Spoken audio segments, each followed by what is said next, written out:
شروع اللہ کے نام سے جو بڑا مہربان و نہایت کرم والا ہے۔ السلام علیکم۔ میں زاہد عظیم آپ کی خدمت میں حاضر ہوں۔ ناظرین، وزیر اعظم پاکستان جناب انوار الحق کاکڑ صاحب نے لمز یونیورسٹی کے طلباء و طالبات کے ساتھ ایک خصوصی نشست کی،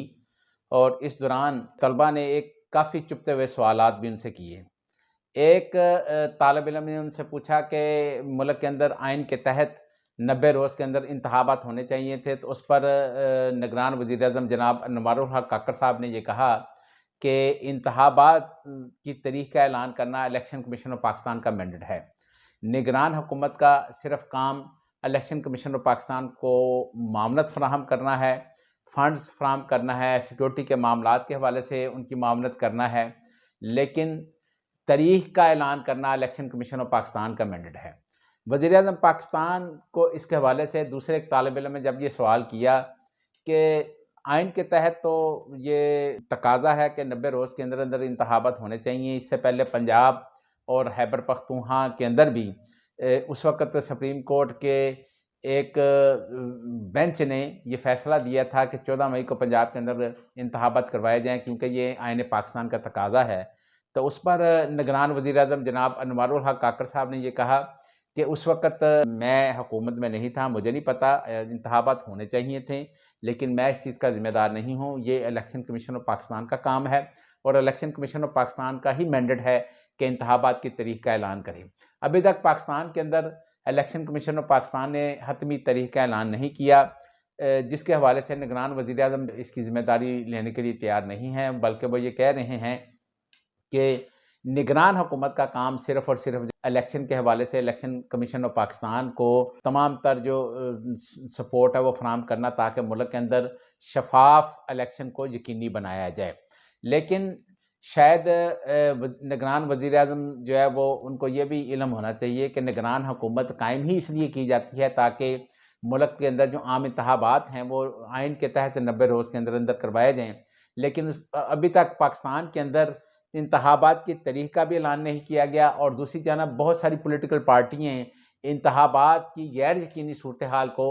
دیکھ رہی ہیں، کیونکہ اور بہت سارے اس معاملے کے اوپر شکوک و شبہات جو جنم لے رہے ہیں،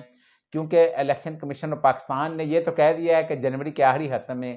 انتخابات کروانے کی تجویز تو پیش کر دی ہے، لیکن اس کے باوجود ابھی تک حتمی تاریخ کا اعلان نہیں کیا گیا۔ آج مسلم لیگ نون کی پارٹی کا بھی اجلاس سابق وزیر اعظم جناب میاں نواز شریف صاحب کی زیر صدارت ہوا، اور بہت سارے حلقے یہ سمجھ رہے تھے کہ جب میاں نواز شریف صاحب پاکستان آئیں گے تو فوراً الیکشن کمیشن آف پاکستان کی طرف سے حتمی تاریخ کا اعلان کر دیا جائے گا، لیکن ایسا نہ ہوا،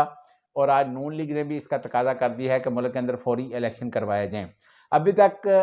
پاکستان کے اندر الیکشن کی فضا قائم نہیں ہو رہی۔ نگران وزیر اعظم نے لمز یونیورسٹی کے طلباء سے جو خصوصی نشست کی تو اس حوالے سے ان کو کافی سوالات کا جواب دینا پڑا۔ طلباء کی طرف سے بہت چپتے ہوئے سوالات بھی ہے جن کو انہوں نے بخوبی اس کا جواب بھی دیا، لیکن پنجاب کے اندر جو صوبائی نگران حکومت ہے وہ تو ایسے کام کر رہی ہے کہ جیسے وہ ایک کیئر ٹیکر گورنمنٹ نہیں ہے، ایک الیکٹڈ گورنمنٹ ہے۔ پنجاب کی نگران حکومت نے جس طرح کے سٹیپ لیے ہیں، اور ابھی وہ پنجاب کے اندر بجٹ بھی پیش کرنے جا رہے ہیں، 4 مہینے کا ایک بجٹ دینے جا رہے ہیں، جس کے بارے میں پی ٹی آئی کے صدر چودھری پرویز الہی صاحب کو جب یہ سوال کیا گیا تو انہوں نے کہا کہ کیا یہ نگران حکومت کا یہ مینڈیٹ ہے کہ وہ بجٹ دے۔ ان کا یہ بھی کہنا تھا کہ الیکشن کمیشن آف پاکستان جو ہے وہ انتخابات کی تاریخ جو ہے وہ چھپا کے بیٹھا ہوا ہے، پتہ نہیں اس کا ابھی تک اعلان کیوں نہیں کیا جا رہا۔ دوسرا آپ نے دیکھا ہوگا کہ مسلم لیگ نون اور پیپلز پارٹی جو پی ڈی ایم کی حکومت کی اس وقت کی سب سے بڑی پارٹیاں تھیں، یعنی سب سے بڑی سٹیک ہولڈر پارٹیاں تھیں جنہوں نے پی ڈی ایم کی 16 ماہ کی حکومت انجوائے کی ہے، اس وقت یہ ایک دوسرے کے قصیدے پڑھتے تھے، لیکن آج کل ایک دوسرے کے خلاف لفظی گولہ باری جاری ہے۔ کیا یہ جو لفظی گولہ باری ہے یہ حقیقت پر مبنی ہے یا ویسے ہی ایک دوسرے کے اوپر لفظی گولہ باری کی جا رہی ہے؟ کراچی کے اندر مسلم لیگ نون کے جو سینئر رہنما ہیں زبیر عمر صاحب، انہوں نے پاکستان پیپلز پارٹی کو بہت زیادہ تنقید کا نشانہ بنایا، اور انہوں نے یہ کہا کہ پیپلز پارٹی کو ہمارا ساتھ نہیں دینا چاہیے تھا، اس وقت پیپلز پارٹی کو سوچنا چاہیے تھا جس وقت انہوں نے پی ڈی ایم کی حکومت قائم ہوئی تھی۔ اور دوسرا انہوں نے یہ بھی کہا کہ کراچی سے پہلی مرتبہ خواتین کی ایک بڑی تعداد لاہور کے اندر جو مسلم لیگ نون کا مینار پاکستان کے اندر جلسہ ہوا، اس میں انہوں نے شرکت کی اور بہت زیادہ ان کے اندر جوش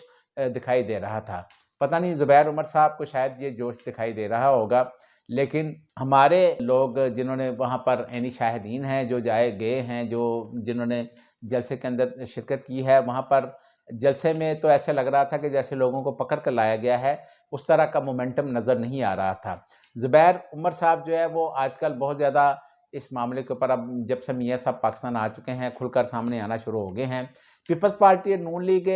اصل میں اندر سے تو ان کے معاملات آپس میں بہتر ہیں، لیکن وہ ایک دوسرے کے اوپر سے جو لفظی ان کی گولہ باری جاری ہے، وہ ایک دوسرے کو اس لیے ٹارگٹ کر رہے ہیں کیونکہ الیکشن کا ماحول بنے۔ دونوں پارٹیاں چاہ رہی ہیں کہ الیکشن میں زیادہ سے زیادہ سیٹیں حاصل کے، وہ لوگوں کو بیوقوف بنانے کے لیے دونوں جماعتیں جو ہیں وہ اس وقت ایک دوسرے کے اوپر لفظی گولہ باری کر رہے ہیں۔ اندر سے اگر آپ دیکھیں تو مسلم لیگ نون کے جو قائد میاں نواز شریف صاحب اور پاکستان پیپلز پارٹی کے کو چیئرمین آصف علی زرداری صاحب جو ہیں، ان کے درمیان ملاقاتیں بھی طے ہو گئی ہیں اور آپس میں ان کے معاملات بڑے اچھے چل رہے ہیں۔ دونوں کے درمیان ملاقات عنقریب ہو جائے گی اور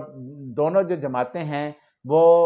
ایک مرتبہ پھر عوام کو بیوقوف بنانے میں کامیاب ہوتی ہیں یا نہیں، یہ تو عام انتخابات میں ہی پتہ چلے گا۔ اسٹیٹ بینک آف پاکستان نے مانیٹری پالیسی کا اعلان کر دیا ہے اور اس مانیٹری پالیسی کے تحت شرح 22% پر تھی، اس کو اسی پر مقرر رکھا گیا ہے۔ شرح سود جو ہے وہ 22% ہی ملک میں رہے گی۔ اور دوسرا آپ نے دیکھا ہوگا کہ ستمبر کے اندر قیمتوں کے اندر بہت زیادہ اضافہ ہوا ہے۔ پاکستان کی مہنگائی کی جو شرح ہے وہ تقریباً 31 کچھ فیصد جو ہے وہ ستمبر میں ریکارڈ کی گئی ہے۔ دوسرا پٹرولیم جو مصنوعات ہیں ان کے اندر بھی یہ توقع کی جا رہی ہے کہ شاید 1 نومبر سے پہلے جو ہے وہ 1 نومبر کی رات کو ہو سکتا ہے کہ پٹرولیم مصنوعات کی قیمتوں میں بڑی کمی کی جائے، جس کا کبھی امکان ہے، لیکن ابھی تک پٹرولیم مصنوعات اور ڈالر کی وجہ سے لوگوں کو کوئی خاص خطر ابھی تک اس کا ریلیف نہیں مل رہا، نہ ہی اس کے جو فوائد ہیں لوگوں تک پہنچ رہے ہیں۔ ڈالر کی قیمتیں ایک بار دوبارہ سے اوپر جانا شروع ہو چکی ہیں۔ ڈالر ابھی تک مستحکم نہیں ہو پا رہا، ڈالر پہلے نیچے آ رہا تھا لیکن اب دوبارہ سے اوپر جانا شروع ہو گیا ہے۔ ابھی تک پاکستان کے اندر جو معاشی معاملات ہیں وہ اسٹیبل نہیں ہو رہے، اور جب تک میرا خیال ہے کہ پاکستان میں الیکشن نہیں کروائے جاتے اور الیکشن کا سسٹم جو ہے وہ سب کے لیے برابر نہیں ہوتا، سب کو ایکول طور پر وہاں پر حصہ لینے کی پرمیشن نہیں ہوتی، تو تب تک پاکستان کے اندر پولیٹیکل اسٹیبلٹی نہیں آ سکتی۔ پولیٹیکل اسٹیبلٹی آئے گی تو اس کے بعد ہی اکنامیکل اسٹیبلٹی آ سکتی ہے۔ اگر آپ کو ہماری یہ ویڈیو پسند آئی ہو تو نیچے دیے گئے سبسکرائب کے بٹن کو پریس کر کے اپنے اس پروگرام کا حصہ بنے۔ اللہ تعالی ہم سب کا حامی و ناصر۔ خدا حافظ۔